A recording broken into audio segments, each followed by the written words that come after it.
अधिगम की विशेषताएं, अधिगम की विशेषताएं 1 2 3 करके लिखते जाओ। नंबर 1, अधिगम, अधिगम सार्वभौमिक होता है, सार्वभौमिक होता है, सार्वभौमिक होता है। सार्वभौमिक मतलब यूनिवर्सल। सीखे गए ज्ञान पर देश, अमेरिका, इंडिया, काल, सुबह, दोपहर, शाम, परिस्थिति, सर्दी, गर्मी, बरसात का कोई भी प्रभाव नहीं पड़ता है। नंबर 2, अधिगम, अधिगम निरंतर चलता है, अधिगम निरंतर चलता है, निरंतर चलता है। नेक्स्ट, अधिगम, अधिगम अनुभवों का संगठन है, अनुभवों का संगठन है, अनुभवों का संगठन है। नेक्स्ट, अधिगम, अधिगम समायोजन में सहायक है, समायोजन में सहायक है, समायोजन में सहायक है। नेक्स्ट, अधिगम, अधिगम वातावरण की उपज है, वातावरण की उपज है, वातावरण की उपज है। नेक्स्ट, अधिगम, अधिगम अप्रत्यक्ष रूप से, अप्रत्यक्ष रूप से, अप्रत्यक्ष रूप से जन्म से पहले, अप्रत्यक्ष रूप से जन्म से पहले, जन्म से पहले एवं, एवं प्रत्यक्ष रूप से, प्रत्यक्ष रूप से जन्म के बाद, प्रत्यक्ष रूप से जन्म के बाद, जन्म के बाद प्रारंभ होता है, प्रारंभ होता है, जन्म के बाद प्रारंभ होता है। नेक्स्ट, अधिगम, अधिगम अनुभवों का संगठन है। हो गया? ठीक है। नेक्स्ट, अधिगम व्यक्तित्व विकास में सहायक है, व्यक्तित्व विकास में सहायक है, व्यक्तित्व विकास में सहायक है, व्यक्तित्व विकास में सहायक है, व्यक्तित्व विकास में सहायक है। नेक्स्ट, एक लाइन लिखिए फिर मैं आपको समझाती हूँ। अन अधिगम भी अधिगम का भाग है, अन अधिगम भी अधिगम का भाग है, अन अधिगम भी अधिगम का भाग है, अन अधिगम भी अधिगम का भाग है, अन अधिगम भी अधिगम का भाग है, अन अधिगम भी अधिगम का भाग है। ठीक है? अन अधिगम क्या होता है? सुनिए, कई बार व्यक्ति कोई मुख्य बात सीखता है तो मुख्य बात सीखते सीखते उसके साथ में कई गौण बातें भी सीख जाता है। सीखना तो उद्देश्य होता है कुछ और विषय, और साथ साथ में कुछ और छोटी मोटी बातें भी सीख जाता है। जैसे कि मान लीजिए इस क्लास में आप लोग साइकोलॉजी पढ़ने के लिए बैठे हुए हैं और आप मनोविज्ञान विषय को सीख रहे हैं। आपका मेन उद्देश्य मनोविज्ञान विषय को सीखना। अब यहाँ पर थोड़ी गर्मी हो रही है और पंखा नहीं चल रहा है। अब मैं आपसे कहूँ कि ये पंखा ऑन कर दो, अब आपको नहीं पता कि पंखा कहाँ से ऑन होगा, लेकिन मैंने आपसे कहा पंखा ऑन कर दो, तो आप लोग खड़े होकर के और सारे स्विच देखते हैं और आपको पता चल जाता है कि पंखा इस वाले स्विच से ऑन होगा। ये बात आपको नहीं सीखनी थी, आपको मनोविज्ञान सीखना था, आप मनोविज्ञान सीख रहे हो, लेकिन बीच में अचानक परिस्थिति उत्पन्न हुई और आपने पंखा कहाँ से ऑन होगा ये बात भी सीख ली। तो कई बार हमारा सीखने का उद्देश्य कुछ और होता है, उसके साथ में हम कई बार गौड़ बातें भी सीख जाते हैं। तो सीखा तो सही, इस तरह की बातों को भी सीखा। इस प्रकार का अधिगम क्या कहलाता है? अनधिगम। जैसे मैं एक बार क्लास में पढ़ा रही थी, पढ़ाते पढ़ाते अचानक माइक बंद हो गया, तो मैंने एक विद्यार्थी से बोला कि थोड़ा सा खड़े होकर देखना, माइक का वायर चेक करना। विद्यार्थी ने वायर चेक करा, मैंने कहा इस वाले वायर को निकाल के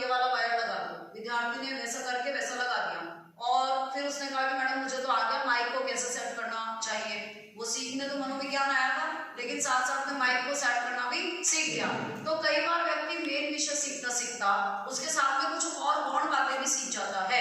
इस प्रकार के अधिगम को क्या बोला जाता है? अनधिगम। तो क्या बोलते हैं? अनधिगम। तो क्या अनधिगम के अधिगम का भाग माना जाता है? आया ना? सार्वभौमिक होता है क्या? निरंतर चलता है क्या?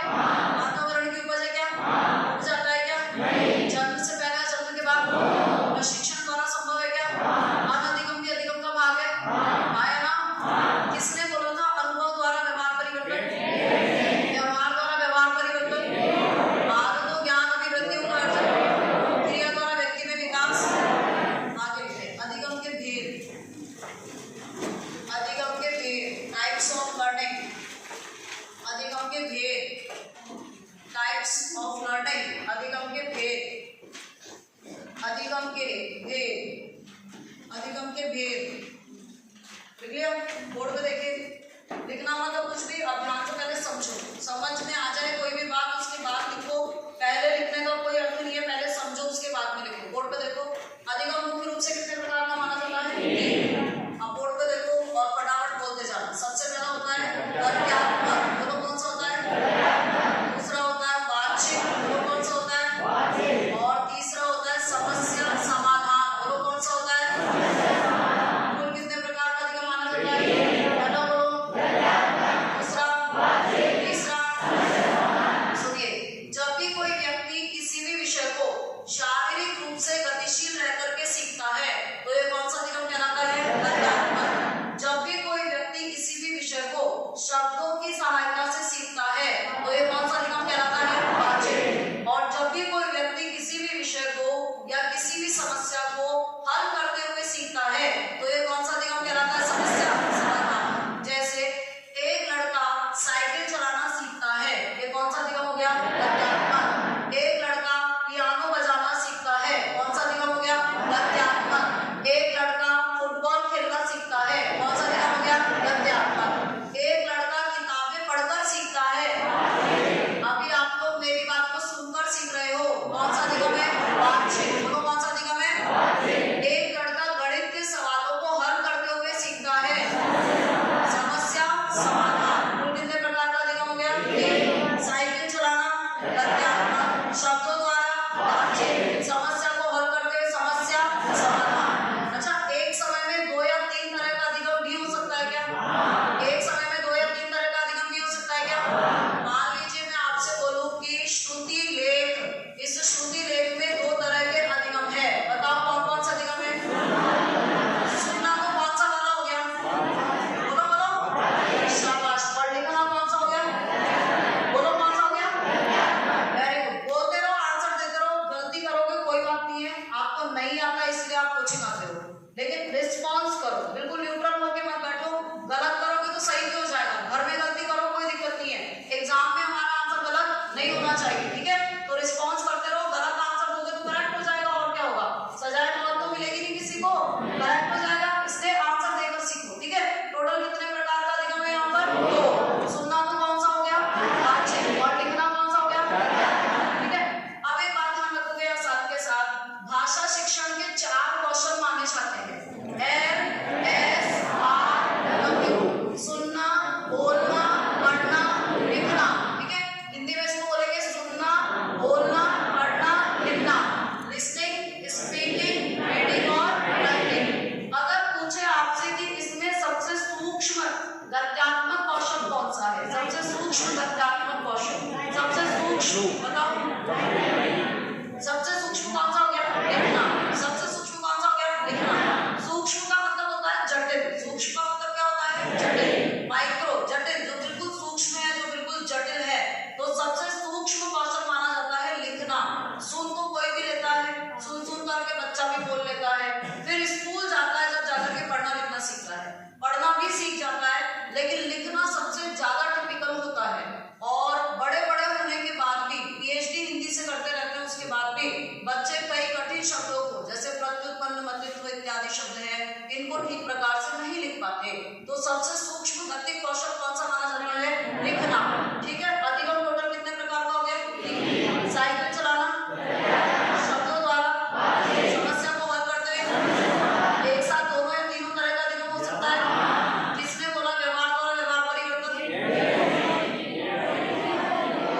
खेलकूद आदतों ज्ञान में गतियों का अर्थ क्रिया द्वारा व्यक्ति में विकास सार्वभौमिक होता है क्या? निरंतर चलता है क्या? वातावरण की उपज है क्या? कितने प्रकार का होता है? साइकिल चलाना शब्दों द्वारा समस्या को हल करते हैं एक साथ दो या तीन हो सकते हैं। सबसे सूक्ष्म गति कौशल कौन सा है? देखो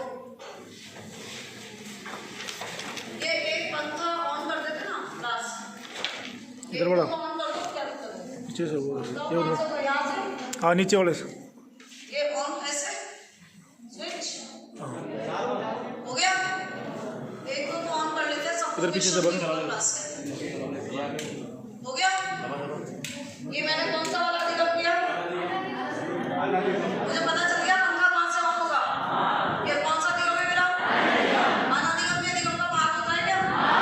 देखो अधिगम के भेद नंबर 1 लिखो तथ्यात्मक अधिगम। तथ्यात्मक अधिगम तथ्यात्मक अधिगम मोटर लर्निंग तथ्यात्मक अधिगम। देखिए जब भी कोई व्यक्ति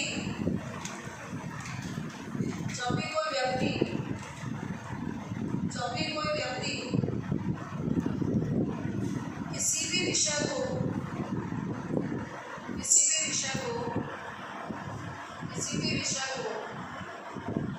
शारीरिक रूप से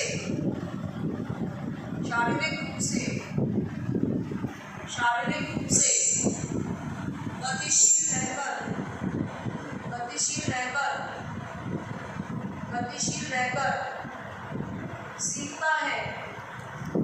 शारीरिक रूप से गतिशील रहकर सीखता है तो इसे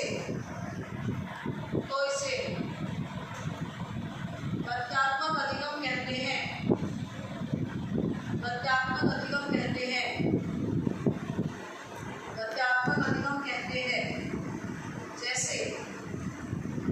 जैसे साइकिल चलाना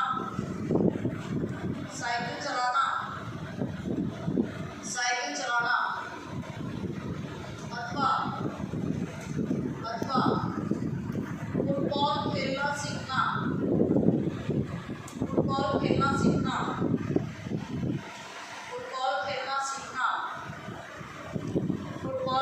सीखना।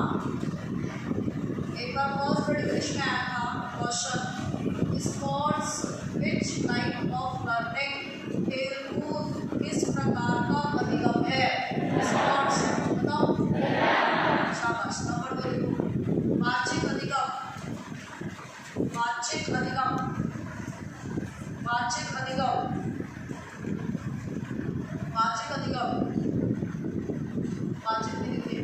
जब भी कोई व्यक्ति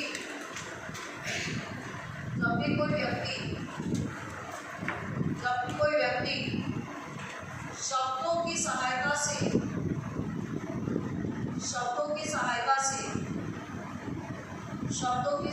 से किसी भी विषय को सीखता है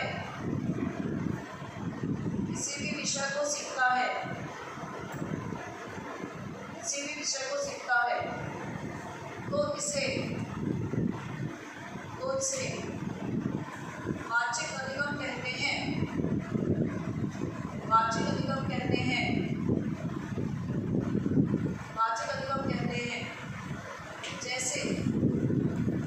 जैसे मनुष्यों में वाचिक अधिगम सर्वाधिक होता है। मनुष्यों में वाचिक अधिगम सर्वाधिक होता है। नंबर 3 समस्या समाधान अधिगम।